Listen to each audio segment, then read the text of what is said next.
जब इंडिगो ने एयरबस को 100 एयरक्राफ्ट्स का बल्क ऑर्डर दिया था, तब इसे एविएशन हिस्ट्री की सबसे बड़ी डील कही गई, जिसकी वैल्यू थी अप्रॉक्स $6 बिलियन।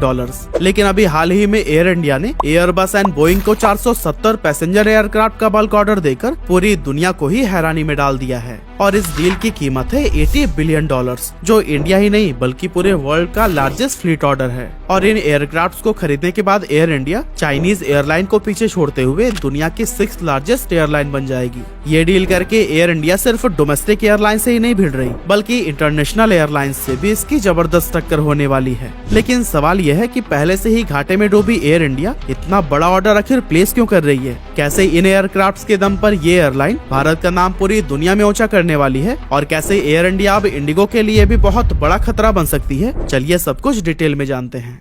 तो दोस्तों 27 जनवरी 2022 को टाटा ग्रुप ने इंडियन गवर्नमेंट से एयर इंडिया के 100% स्टेक को एक्वायर कर लिया था और उस टाइम एयर इंडिया पर कर्ज था 52,000 करोड़ रुपए का। लेकिन अब सवाल आता है कि आखिर इतने बड़े कर्जे में डूबी एयरलाइन को टाटा ग्रुप ने आखिर खरीदा क्यों और किन किन गलतियों की वजह से एयर इंडिया बर्बादी के कगार पर आ गया था। एक्चुअली 1932 में एयर इंडिया को सबसे पहले JRD टाटा ने टाटा एयरलाइंस के नाम से शुरू किया था, जो कि इंडिया की पहली एयरलाइन थी। 1946 में इसका नाम बदलकर एयर इंडिया कर दिया गया और फिर बाद में गवर्नमेंट इसे नेशनलाइज करने का विचार करने लगी। लेकिन JRD टाटा इसके बिल्कुल खिलाफ थे, क्योंकि उनका कहना था कि अगर इस सेक्टर में पॉलिटिक्स एंटर हो गई तो एयरलाइन के ऑपरेशन सही तरीके से नहीं हो पाएंगे। लेकिन JRD टाटा के रिक्वेस्ट के बावजूद गवर्नमेंट ने उनकी एक ना सुनी और एयर इंडिया को 1954 में नेशनलाइज कर दिया गया। लेकिन दोस्तों नेशनलाइज्ड होने के बाद से वही हुआ जिसका अंदाजा JRD टाटा को पहले से ही था। बड़े बड़े नेता इस एयरलाइन को अपने निजी इस्तेमाल में लाने लगे, फ्लाइट्स डिले होने लगी, खराब सर्विस की वजह से पैसेंजर्स इससे दूर होते चले गए और देखते ही देखते एयर इंडिया भारी कर्ज में डूब गई। और कुछ इस तरह से अब गवर्नमेंट को इसे ऑपरेट करना काफी मुश्किल हो गया। और दोस्तों यही वजह था कि एयर इंडिया को फिर से किसी प्राइवेट कंपनी को सौंपने का सोचा गया। और इस बार भी टाटा ग्रुप ने सबसे ज्यादा बोली लगाते हुए जनवरी 2022 में इसके 100% स्टेक को खरीद लिया। जिस दिन कर्ज में डूबी एयर इंडिया की घर वापसी हुई, उसी दिन से लोगों में इसके अच्छे दिन आने की उम्मीद जग गई। और महज 1 साल के अंदर ही इसमें इतने बदलाव ऑलरेडी किए जा चुके हैं कि अब इस एयरलाइन का फ्यूचर ब्राइट दिखाई देने लगा है। लेकिन एयर इंडिया को अभी भी किसी चीज के ऊपर सबसे ज्यादा काम करने की जरूरत है, तो वो है बिजनेस मॉडल के ऊपर। अब दोस्तों आमतौर पर एयरलाइंस के बिजनेस मॉडल की अगर बात करें तो पैसेंजर सेगमेंट में यूजुअली 2 तरह की एयरलाइंस देखने को मिलती है, जिनमें पहली है लो कॉस्ट कैरियर और दूसरी है full service carrier. Low cost carrier का आइडिया सबसे पहले यूनाइटेड स्टेट्स से शुरू हुआ था, लेकिन आज दुनिया के और भी कई कंट्रीज की एयरलाइन इस मॉडल पर काम करती है और इसे ही सबसे ज्यादा प्रॉफिटेबल भी माना जाता है, क्योंकि लो कॉस्ट कैरियर का मकसद आपको सस्ता टिकट प्रोवाइड करना होता है और इसमें ट्रैवलिंग के दौरान आपको 1 कप पानी के अलावा किसी भी तरह की ड्रिंक या फूड आइटम प्रोवाइड नहीं किए जाते हैं। लो कॉस्ट कैरियर में कोई एंटरटेनमेंट सिस्टम नहीं होता और ना ही किसी तरह की लग्जरी सर्विस इंक्लूड होती है। हालांकि फ्लाइट में कई तरह के मील्स, ड्रिंक और अल्कोहल अवेलेबल होते हैं, जिसे आप जरूरत पड़ने पर आसानी से खरीद सकते हैं, लेकिन इनके प्राइस मार्केट वैल्यू से बहुत ज्यादा होते हैं।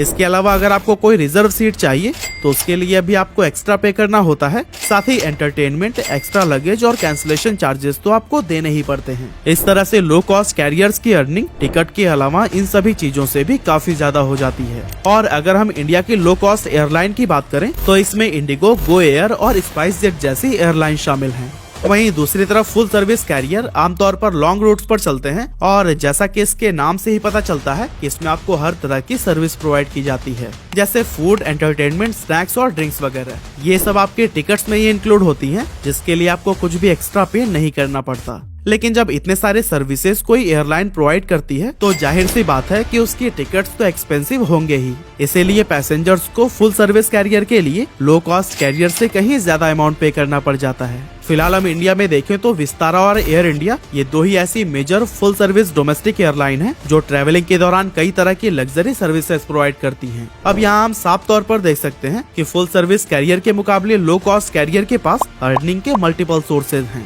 यानी कि इंडिगो जो एक लो कॉस्ट कैरियर है वो मल्टीपल तरीके से कमाई कर सकता है और इसीलिए वो फुल सर्विस कैरियर के अंडर आने वाले एयर इंडिया से कहीं ज्यादा प्रॉफिटेबल है। जाना कि इंडिगो जो एक लो कॉस्ट कैरियर है वो कैसे एयर इंडिया जैसे फुल सर्विस कैरियर से ज्यादा प्रॉफिटेबल है। लेकिन हैरानी वाले आंकड़े तो यह हैं कि ज्यादा अर्निंग के बावजूद इंडिगो के एक्सपेंसेस एयर इंडिया के मुकाबले काफी कम हैं। बात समझ नहीं आया ना? कोई नहीं, चलिए आंकड़ों से आपको बताते हैं। फाइनेंशियल ईयर 2017-18 एयर इंडिया और इंडिगो दोनों ने लगभग बराबर रेवेन्यू जनरेट किया था, जो था 23.9 हजार करोड़ रुपए। लेकिन जहां इंडिगो के टोटल एक्सपेंसेस 20.8 हजार करोड़ रुपए थे, वहीं एयर इंडिया ने उस साल 29.1 हजार करोड़ रुपए खर्च किए थे। यानी कि जितना एयर इंडिया का रेवेन्यू नहीं है, उससे कहीं ज्यादा तो उसके खर्चे हैं। वहीं अगर हम 2021 की रिपोर्ट देखें तो एयर इंडिया की टोटल इनकम थी 12,100 करोड़ रुपए, लेकिन एक्सपेंसेस थे 19,000 करोड़ रुपए। यानी कि कंपनी को लगभग 7,000 करोड़ रुपए का नुकसान हो रहा था। अब एयर इंडिया के एक्सपेंसेस ज्यादा होने की वजह यह है कि यह airline best travelling experience offer करने पर फोकस करता है, जिस वजह से इसे प्लेन में फूड, एंटरटेनमेंट सिस्टम और कई तरह की चीजें कैरी करनी पड़ती है। इन सब चीजों की वेट की वजह से प्लेन का फ्यूल कॉस्ट काफी ज्यादा बढ़ जाता है। साथ ही इन सर्विसेज को प्रोवाइड करने में भी काफी खर्चे होते हैं। वहीं अगर हम इंडिगो की बात करें तो वो एक्स्ट्रा चीजों को रिमूव करके सिर्फ उन पर अपना फोकस करता है जिसकी रियल नीड ट्रैवलिंग के दौरान पैसेंजर्स को पड़ती है, और इस वजह से फ्यूल कॉस्ट काफी रिड्यूस हो जाते हैं। साथ ही इंडिगो कम स्टाफ के साथ बेस्ट सर्विस भी प्रोवाइड करने की ट्राई करता है। यानी कि एयर इंडिया पर एयरक्राफ्ट जहां 221 एम्प्लॉइज रखता है, वहीं इंडिगो के पर एयरक्राफ्ट एम्प्लॉइज हैं सिर्फ 96। इसीलिए एयर इंडिया के स्टाफ्स की सैलरी और इसी तरह के और भी खर्चे इंडिगो से काफी ज्यादा हो जाते हैं। और कुछ इसी तरह से फिलहाल इंडिगो ने इंडियन एविएशन सेक्टर का 52% से भी ज्यादा मार्केट शेयर कैप्चर कर रखा है, जबकि एयर इंडिया के पास फिलहाल सिर्फ 9.7% का मार्केट शेयर है। हालांकि टाटा बहुत ही जल्द इंडिगो के लिए भी खतरा बन सकता है, क्योंकि टाटा की विस्तारा एयरलाइंस को एयर इंडिया से मर्ज करने का प्लान किया जा रहा है, और ऐसा करके वो इंडिया में टॉप पर तो पहुंच ही जाएगा, लेकिन वो इंटरनेशनल एविएशन सेक्टर में भी 30% मार्केट शेयर को कैप्चर कर सकता है। अपने इसी प्लान में टाटा ने एयरबस एंड बोइंग को 470 पैसेंजर एयरक्राफ्ट का बल्क ऑर्डर दिया है, जिसमें एयरबस से 250 एयरक्राफ्ट खरीदे जाएंगे, वहीं बोइंग से 220 एयरक्राफ्ट। इन एयरक्राफ्ट की फ्यूल एफिशिएंसी भी काफी ज्यादा है, इसीलिए कंपनी के एक्सपेंसेस भी कम हो सकते हैं। और हो सकता है कि ज्यादा पैसेंजर्स को अट्रैक्ट करने के लिए एयर इंडिया आने वाले दिनों में टिकट का प्राइस भी काफी कम कर दे,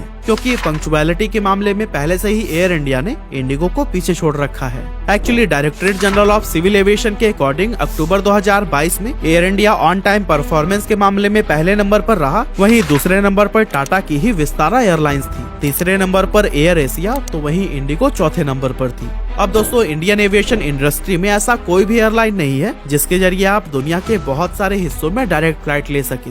यही वजह है कि आज तक इंडियन एविएशन को इंटरनेशनल पहचान नहीं मिल पाई है, और हमारा इंटरनेशनल रूट पर मार्केट शेयर सिर्फ 2% है। लेकिन इन 470 एयरक्राफ्ट की मदद से इंडिया एक एविएशन हब बन जाएगा, जहाँ से आप डायरेक्टली दुनिया के किसी भी कोने में जा सकते हैं।